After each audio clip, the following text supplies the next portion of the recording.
Hi guys, welcome back to MAGS HD. So this video is, as you might have seen by the title, a rant on Jermaine Jenas, and we're going to get this straight down to the point. Jermaine Jenas was sitting last night along with Steven Gerrard, Jake Humphries and Steve McManaman, picking away the bones at Newcastle and picking away at the carcass, and they had the audacity to sit there and try and rewrite history. Now, let's get straight down into it. Now, amazingly, Jermaine Jenas is blaming Newcastle as the major factor why his career didn't work out exactly like it did. I'll tell you why your career didn't work out exactly like it did, Jenas, because you're a deluded footballer. You thought that you were something that you were not. You'll never be able to tie the shoelaces of some of the players that you played it with Newcastle. You know, the likes of Gary Speed, Alan Shearer, Roberto Solano. You'll never be able to tie the shoelaces of them players. There's been loads of great players play for Newcastle in that position you played. We had Robley, we had Solano, we had a load of really great players playing for our team in that time and before. So a player like you, we don't really need. We never needed. It was you that needed us to get your way into football, so please remember that. Anyway, he had to go on, and he says that being with England and then coming back to Newcastle, would be miles ahead of everybody at Newcastle. You were never miles ahead of everybody at Newcastle. You can't ask any Newcastle fan in the world. They'll tell you exactly how you were, and you were terrible. Week in, week out, you were absolutely shite. And then, literally, because the demand wasn't as high at Newcastle as England, demand high? Come on, let's not get this wrong now.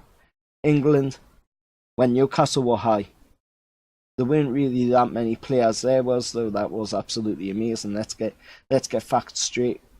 You had David Beckham, yeah, but other than that, there wasn't really anybody amazing. You have Steven Gerrard, Frank Lampard, but they're only really getting in the team because they play for top 6 clubs. Same with David Beckham, really only getting in there because he plays at the top 6 team. Now, if he played at somebody like Newcastle, would David Beckham have ever gotten in the England team? No, he wouldn't have.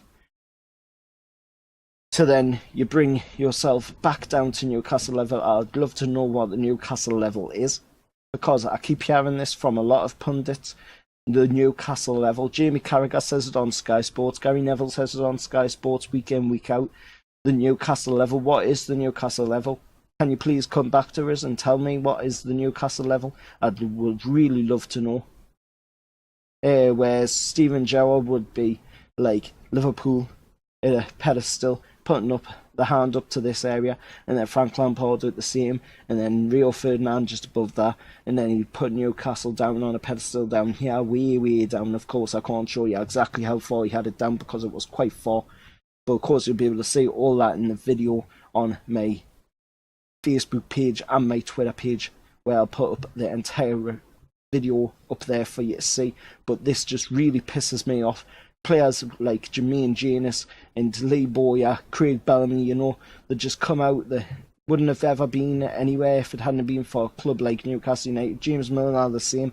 It was Newcastle that gave these players their career. They want to be happy that they got the career that they got thanks to us giving them the chance. It's an absolute disgrace to just sit on BT Sport or Sky Sports and they just pick away at the bones and just say that Newcastle's a terrible club. Remember, you were at Newcastle. You got your chance thanks to Newcastle and players like Alan Shearer, managers like Bobby Robson, Kevin Keegan. If it hadn't been for the managers like Bobby Robson and Kevin Keegan, you would never got your chances at Newcastle. So you need to remember that. And here's anyway the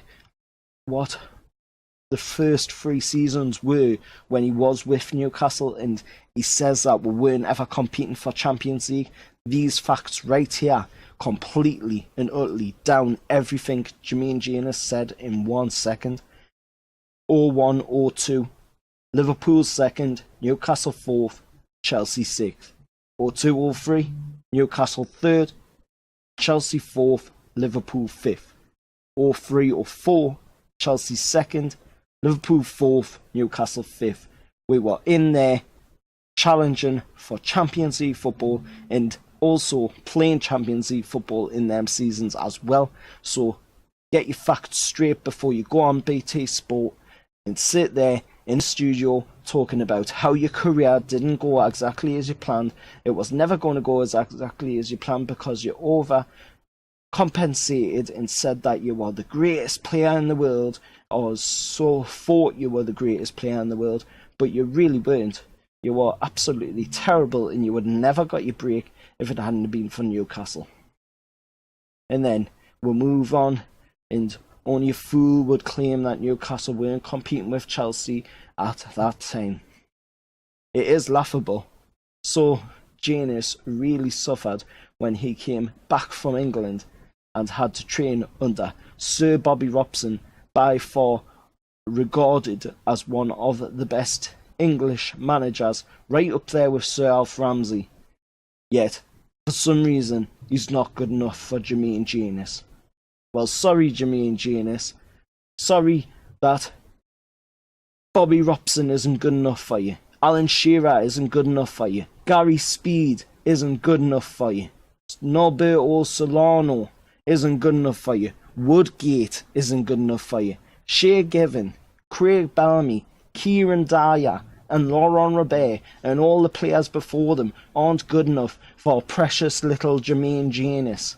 Well, I'll put up on screen right now what Shearer thought about this prima donna of a professional footballer that is Jermaine Jenas. And I'll end with, you're pathetic and you should grow up.